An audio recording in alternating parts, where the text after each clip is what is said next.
घर पे। और आज हम देखने वाले हैं कि क्या चरखा चला के सूत काट के हमें आजादी मिली या उसी चरखे से बने रस्सी पर लटक के फांसी पर लटक के हमें आजादी मिली। तो हम यहाँ बात करने वाले हैं कुछ ऐसे व्यक्तियों की जिनके बारे में आप जानते हैं, लेकिन कुछ ऐसे व्यक्तियों की जिनके बारे में आप नहीं जानते। और हम आज स्वतंत्र हैं तो उन्हीं के कुर्बानी और बलिदान की वजह से, और सारे पॉइंट इंपॉर्टेंट पॉइंट एग्जाम की दृष्टि से देखते हुए चलेंगे। और साथ में पिक्स के साथ खुदीराम बोस को आप जानते ही हैं, खुदीराम बोस को फांसी लगी थी, तो ये हैं खुदीराम बोस जी।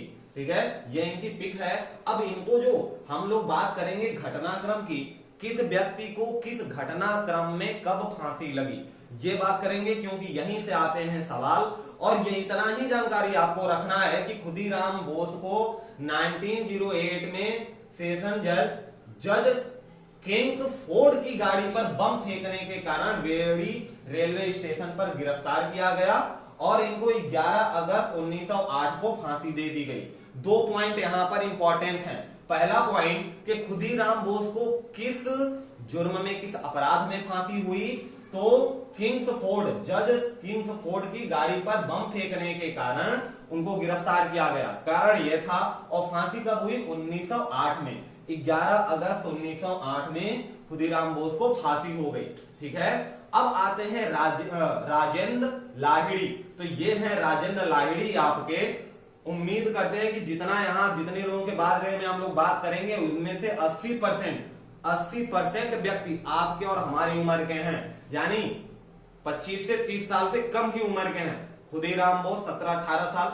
ये हैं आपके कौन? राजेंद्र लाहिड़ी। इनका क्या कांड था? तो दक्षिणेश्वर बम कांड तथा काकोरी डाक गाड़ी डकैती के सिलसिले में गिरफ्तार हुए हैं।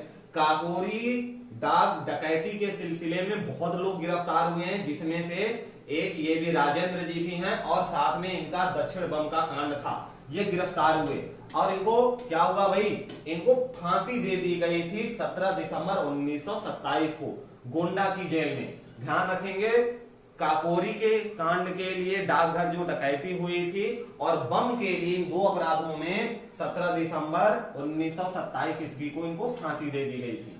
अगर बात करें राम प्रसाद बिस्मिल की, जैसा कि आप इन्हें देख पा रहे हैं, ये हमारे राम प्रसाद बिस्मिल जी, तो मैनपुरी षड्यंत्र तथा काकोरी कांड योजनाकार थे ये। ठीक है, मैनपुरी षड्यंत्र जो हुआ और साथ में काकोरी डाक डकैती जो हुई थी उसके योजनाकार थे। इसी कांड में इन्हें बंदी बना लिया गया और 19 दिसंबर 1927 को गोरखपुर के जेल में इनको फांसी दे दी गई। ध्यान रखेंगे, इनको कारण क्या था? तो काकोरी और मैनपुरी का षड्यंत्र। ठीक है, इनके योजनाकार थे। इनको 19 दिसंबर 1927 में गोरखपुर में फांसी दी गई। और बात करें अगर अशफाक उल्लाह खां की, तो यह है आपके अशफाक उल्लाह खां।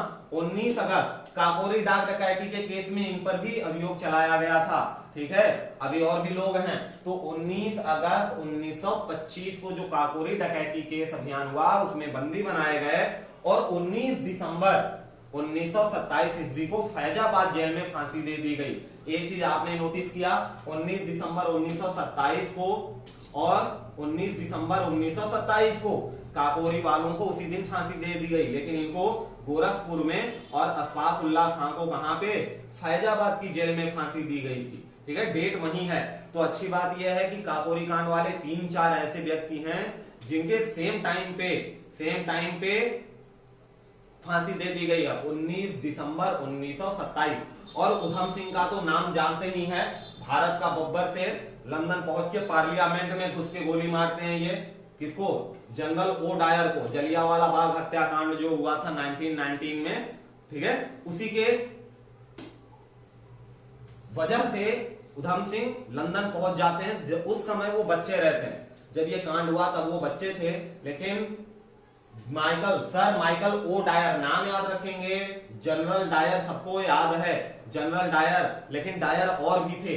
तो सर माइकल ओ डायर, ध्यान रखेंगे, सर माइकल ओ डायर को लंदन में घुसकर उन्होंने गोली मारी और गिरफ्तार हो गए। ठीक है। और 31 जुलाई 1940, ध्यान दीजिए 1919 में यह घटना हुई थी। तब उधम सिंह बिल्कुल बच्चे थे। उन्होंने वहीं जलियांवाला बाग के पार्क की मिट्टी अपने पास रखी थी, खून से सनी हुई मिट्टी, और वहीं जोश जगाता था।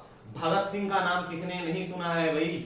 भगत सिंह का नाम किसने नहीं सुना है? और भगत सिंह सैंडर्स की हत्या तथा 8 अप्रैल 1929 ईस्वी को केंद्रीय विधानसभा में, जो कि आज क्या है, लोकसभा में है, वहीं पर क्या किया इन्होंने?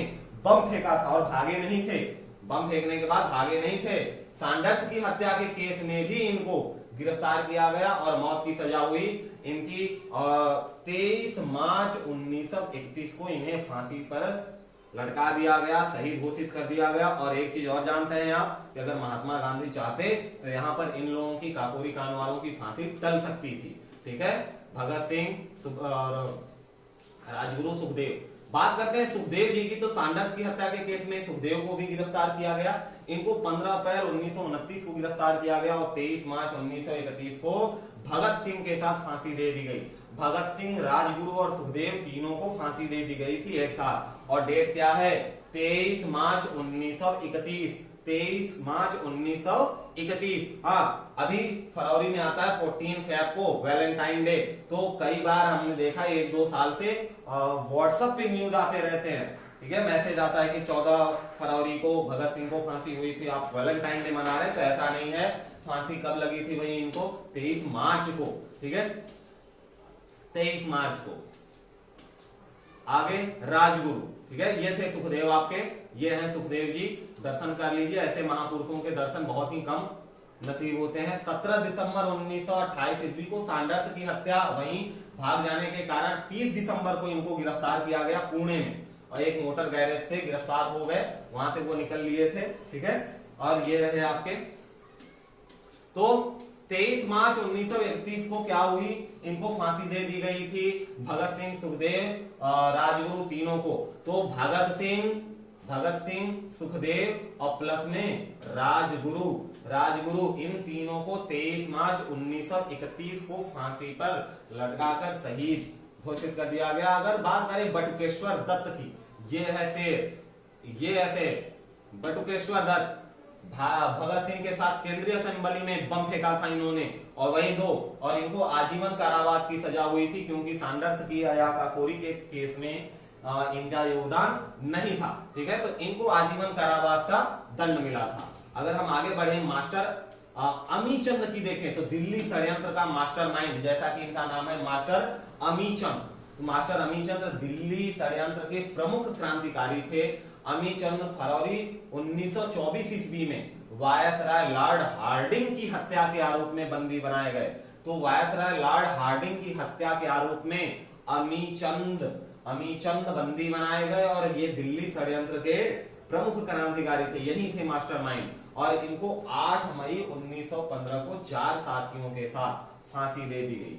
8 मई 1915, ध्यान रखिए, 8 मई 1915 को अमीचंद और 4 साथियों के साथ इनको फांसी दे दी गई। और ये आती है बारी अवध बिहारी बोस की। अवध बिहारी बोस, जो पति और पत्नी दोनों स्वतंत्रता आंदोलन में शहीद हो गए। दिल्ली षड्यंत्र, जो अमीचंद ने षड्यंत्र किया था और 4 लोगों को फांसी हुई थी, तो उसमें एक ये भी थे। लाहौर बम कांड में भी ये थे। फरवरी 1924 ईस्वी में इन्हें बंदी बना लिया गया। ठीक है, यहां पर डेट थोड़ा मिस्टेक है, 24 में बंदी बनाया गया, तो 15 में फांसी नहीं होगी, 25 में फांसी होगी, या फिर यहाँ पे कोई मिस्टेक हो गया है, इसको देख लेंगे। 1914 ईस्वी में इन्हें बंदी बनाया गया और 1915 में फांसी दे दी गई।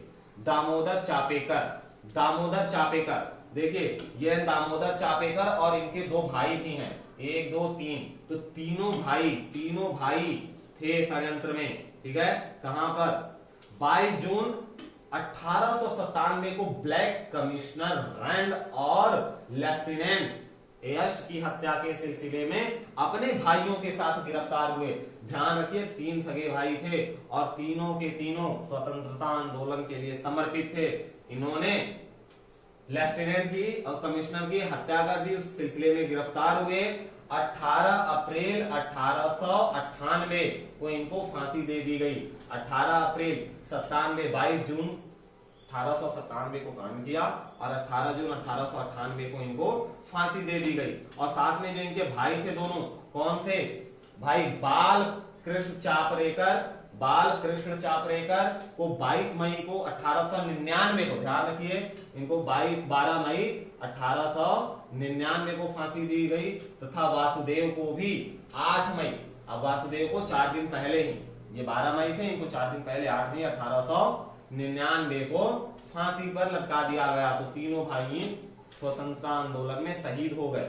बात करें अगर सूर्य सेन की, सूर्य सेन, तो ये हैं आपके सूर्य सेन जी, और इनका क्या योगदान रहा, तो 18 अप्रैल 1930 ईस्वी में इन्होंने चटगांव स्थित ब्रिटिश शस्त्रागार पर आक्रमण करने में भागदार, इन लोगों ने क्या किया था, 18 अप्रैल 1930 ईस्वी में चटगांव में जो ब्रिटिश शस्त्रागार था, हथियार रखने का जगह था, वहां पर अटैक करके हथियार को लूट लिया, जिसके अपराध में 12 जनवरी 1934 ईस्वी को इन्हें फांसी दे दी गई थी। ठीक है, 12 जनवरी 1934 को इनको फांसी दे दी गई थी, कांड, और ये उनका सजा। आगे बढ़े अगर हरिकिशन की बात करें, तो हरिकिशन जी 23 दिसंबर 1930 को पंजाब के गवर्नर पर गोली चलाने के आरोप में गिरफ्तार हुए। बहुत अच्छा, शायद अब फील हो रहा हो आपको कि सिर्फ गांधी, नेहरू, सुभाष चंद्र बोस, चंद्रशेखर आजाद, भगत सिंह, जिनके मेन नाम आते हैं वही नहीं है, लाख के ऊपर हैं जिन्होंने स्वतंत्रता संग्राम में भाग लिया। और जैसा कि आप कहानी पढ़ते हैं और आपके अंदर भी क्रोध आता है कि हम रहते तो गोली मारते, तो देखिए ये कहानियां बहुत कम आती हैं मार्केट में कि हमारे लोगों ने कैसे कैसे बिल्कुल बिना हथियार के स्वतंत्रता नहीं मिली है, अहिंसा। आपके घर में कोई मेहमान आ जाए और आप प्यार से कहें कि चले जाओ और कब्जा करके बैठे, तो ऐसा पॉसिबल नहीं है, मार के भगाना ही पड़ेगा। और मेहमान तो तब जब एक दिन रहे, वो तो शैतान हो गया 290 साल रुक के। 9 जून 1931 को इनको फांसी दे दी गई थी। ठीक है, 9 जून 1931 को। अगर जगन्नाथ सिंधे की बात करें, यह है दक्षिण भारत के क्रांतिकारी जगन्नाथ सिंधे। सोलापुर थाने पर हुए हमले के, सोलापुर थाने पर जो हमला हुआ उसके अभियोग में इन्हें बंदी बनाया गया। सोलापुर थाने पर इन्होंने हमला किया। 12 जनवरी 1931 को इन्हें फांसी दे दी गई थी। ठीक है, 12 जनवरी 1931 को फांसी दे दी गई थी। आते हैं आगे, असीत भट्टाचार्य, ये नाम शायद पहली बार सुन रहे हो, असीत भट्टाचार्य। तो ये है अपने, ठीक है, ये असीत भट्टाचार्य। असीत भट्टाचार्य जी, इन्होंने हबीबगंज मध्य प्रदेश में, मध्य प्रदेश की राजधानी भोपाल है, वहां का एक रेलवे स्टेशन है हबीबगंज, और वहीं पर एक डाक स्टेशन है, डाक डकैती जहां पर इन्होंने की, और हत्या के कई अन्य मामले के सिलसिले में इनको गिरफ्तार किया गया था। ध्यान रखेंगे कि 13 मार्च 1933 को भट्टाचार्य जी को हबीबगंज में हुए डाक डकैती तथा हत्या के अन्य मामलों में गिरफ्तार किया गया, और इसी सिलसिले में इनको सिलहट जेल में 2 जुलाई 1934 को फांसी दे दी गई। 2 जुलाई 1934 को फांसी दे दी गई। ठीक है, और ये है कुशाल कुंवर को भाई ब्रिटिश सैनिक गाड़ी को पटरी से उतारने के संदेह में गिरफ्तार किया गया। और कितना मजा आता है कि यह संदेह सच होता, अगर सच होगा तो बिल्कुल अच्छी बात है। 9 अक्टूबर 1942 को इनको गिरफ्तार किया गया, और 16 जून 1943 में इनको फांसी दे दी गई थी। ठीक है, अब बात करते हैं अगर ब्रज किशोरी चक्रवर्ती की, तो आई होप कि ये नाम बहुत कम लोग होंगे जो सुन रहे होंगे, पहली बार, पिक्स बहुत साफ नहीं आई है, लेकिन ब्रज किशोरी चक्रवर्ती जी की बात करें तो मिदनापुर जिला मजिस्ट्रेट बर्ज पर गोली चलाने के आरोप में 2 सितंबर 1933 ईस्वी को गिरफ्तार कर लिए गए थे, और इनको 26 अक्टूबर 1934 को फांसी पर लटका दिया गया था। ठीक है, फांसी पर लटका दिया गया था। तो भाई बिना कुर्बानी के आजादी नहीं मिली है। और सुभाष चंद्र बोस का क्या पूछना, इनके बारे में कौन नहीं जानता।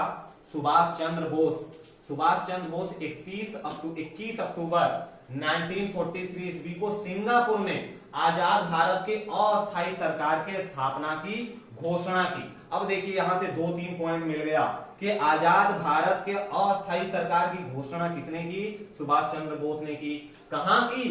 तो भारत में नहीं की, सिंगापुर में की। और कब की? तो 1943 को की, तथा साथ में जापानी सेना की सहायता से अंडमान व निकोबार द्वीप समूह पर अधिकार करते हुए 1944 में भारतीय सीमा के इंफाल क्षेत्र में प्रवेश कर गए थे।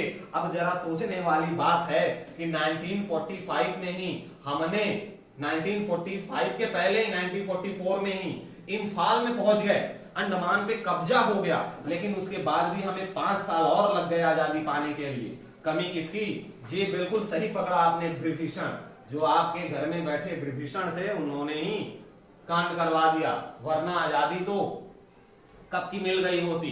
ठीक है। और वही विभीषण बाद में पहले कहते हैं कि अहिंसा का पालन करो, हिंसा कर दिया तो आंदोलन वापस ले लिया, और वही विभीषण 20 साल बाद कहते हैं कि करो या मरो। क्या बात है। वायुयान में इनकी दुर्घटना हुई थी 18 अगस्त 1945 को, और आपको पता है कि इसका अभी तक प्रमाण नहीं मिला है। ठीक है। अब कहा माना जाता है कि उनकी मृत्यु हो गई, लेकिन इसका प्रमाण नहीं मिला है।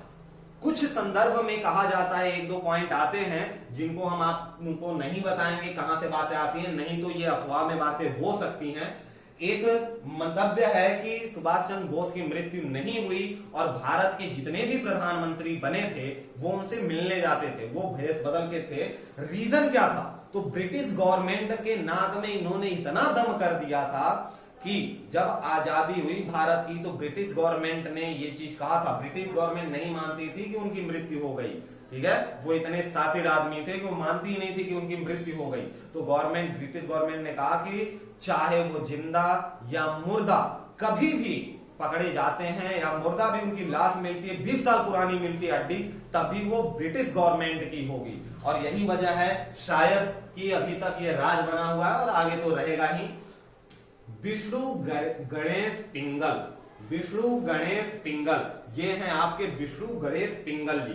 ध्यान से देखेंगे क्योंकि शायद ऐसे लोगों के बारे में पढ़ने का बहुत कम मौका मिलता है, शायद इसके पहले आपने थोड़ा सा देखा हो। ठीक है। तो इन्होंने क्या किया था कि विस्फोटकों के साथ गिरफ्तार कर लिए गए थे, और मेरा मानना है कि सबसे दुखी यही रहे होंगे। क्यों रहे होंगे? क्योंकि बम विस्फोटक के साथ गिरफ्तार हो गए। मजा तो तब आता जब इन्होंने इसको फोड़ा होता, तब उनकी आत्मा को शायद शांति मिलती है। अब गिरफ्तार कर लिए गए तो इस अपराध में 17 नवंबर 1915 ईस्वी को इनको क्या की गई? फांसी दे दी गई। ध्यान रखेंगे विष्णु पिंगल जी को फांसी 1915 में 17 नवंबर को दे दी गई थी। ठीक है। कारण क्या था कि विस्फोटक इनके पास से, बम विस्फोटक इनके पास से पाए गए थे। अनंत कान्हरे महाराष्ट्र के बहुत बड़े ये रहे हैं मराठी और स्वतंत्रता सेनानी। तो नासिक के जैक्सन हत्याकांड के प्रमुख अभियुक्त होने के कारण बंदी बनाए गए। 19 अप्रैल 1910 को इन्हें फांसी दे दी गई। ध्यान रखेंगे नासिक के जैक्सन हत्याकांड के प्रमुख अभियुक्त थे और फांसी 19 अप्रैल 1910 को। ठीक है। आगे बढ़ते हैं और हम बात कर लेते हैं लगे हाथ कतार सिंह सराबा की। ये है कतार सिंह सराबा। क्या आपको पिक्स देख के ये नहीं लग रहा कि लगभग 70% व्यक्ति अंडर 20 एज के हैं, 20 साल से कम उम्र के, और इन्होंने आजादी तो दिला दी अंग्रेजों से। क्या आप आजाद हैं? अभी आजाद हैं, खुद से आजाद है। और सबसे बड़ा जो आपके ऊपर शासन कर रहा है वो क्या है? आलस्य। सबसे बड़ा तो इसी के बंदी बने हुए हैं, बाकी तो छोड़ दीजिए कि टेंशन कितने हैं। तो आलस्य से आजाद होइए। इतने महापुरुषों के बारे में पढ़ रहे हैं, कम से कम एक चीज तो आप भी कर लीजिए, देश आजाद नहीं कराना है, अब स्वयं को आजाद कराना है। किससे? स्वयं से। तो आलस्य से आजादी पाइए। कतार सिंह सराबा के बारे में अगर हम बात करें तो गदर पार्टी, देखिए गदर पार्टी के सक्रिय कार्यकर्ता तथा लाहौर सैनिक षड्यंत्र के नेता की हैसियत से गिरफ्तार किए गए। क्या जज्बा रहा होगा वो 18-19 साल के लड़के का जिन्होंने नेता, षड्यंत्र, सैनिक, गदर पार्टी, कार्यकर्ता इतने काम किए और इनको इसी अपराध में 16 नवंबर 1915 को फांसी के तख्ते पर लटका दिया गया और शहीद हो गए। कब? 16 नवंबर 1915। अगर वासुदेव बलवंत फड़के की बात करें, वासुदेव बलवंत फड़के का नाम आपने सुना होगा कहानियों में, और ये रहे ये सबसे सुपर हमें यही लगते हैं, सबसे सुपर बलवंत फड़के, नाम याद रखिए। और वासुदेव बलवंत फड़के नाम याद रखिए, ये हैं सुभाष चंद्र बोस के बड़े भाई साहब, सगे बड़े भाई साहब ने कार्य की दृष्टि से बता रहे हैं। जिस तरह सुभाष चंद्र बोस, अभी आपने देखा सिंगापुर में उन्होंने आजाद हिंद फौज की अस्थायी स्थापना की और साथ में जापान से सेना लेकर अंडमान निकोबार पर अधिकार कर लिया। और उसी तरह से ये बलवंत फड़के जी, देखिए इनके हाथ में गन है, इन्होंने स्वयं की सेना बनाई थी, भारत में ही स्वयं की सेना बनाई और ये बोलते थे बिना शस्त्र का आजादी नहीं मिल सकता। तो एक सशस्त्र सेना बनाकर ब्रिटिश सरकार का विरोध करने के कारण, यह है बब्बर शेर का शेर, अब भाई इन्होंने स्वयं की सेना बना दी और ब्रिटिश सरकार के विरुद्ध अभियान छेड़ दिया और 21 जुलाई 1879 को इन्हें फांसी हुई। काला पानी के सिलसिले में अदम्य आमरण अनशन करके 17 फरवरी प्राण त्याग दिए, गिरफ्तार हुए थे। इनको फांसी होने से पहले फांसी नहीं हुई, इनको हो गया काला पानी की सजा। इनको हुई थी क्या भाई? काला पानी की सजा हुई थी, लेकिन वहां पे इन्होंने क्या किया? आमरण अनशन किया, भोजन त्याग दिया। बोला कि ये जीवन किस काम का, जेल में बंद रखे, जब वतन के काम ही ना आए, जितना काम करना था कर लिया, अब नया जीवन। और 17 फरवरी 1883 को इन्होंने अपना प्राण त्याग दिए और मातृभूमि के बलि वेदी पर शहीद हो गए। मदन लाल धिंगरा को कौन नहीं जानता है? मदन लाल धिंगरा, तो मदन लाल धिंगरा का कांड क्या है? 1 जुलाई 1909 को कर्नल विलियम कर्जन वायली की हत्या के कारण इनको गिरफ्तार किया गया और उसी अगले ही महीने में 16 अगस्त 1909 को इन्हें फांसी पर चढ़ा दिया गया। ध्यान रखिए, 1909 को ही गिरफ्तार हुए, फांसी पे चढ़ा दिया गया, इनको शहीद हो गए विलियम कर्जन वायली के हत्या के आरोप में। और लाला लाजपत राय, क्या बात है, साइमन कमीशन वापस जाओ के विरोध में पुलिस द्वारा लाठीचार्ज के प्रहार से घायल हुए थे, ये बात सबको पता है। और साथ में कुछ दिन बाद 17 नवंबर 1928 को इनका उसी लाठी प्रहार के कारण क्या हो जाता है? देहांत हो जाता है।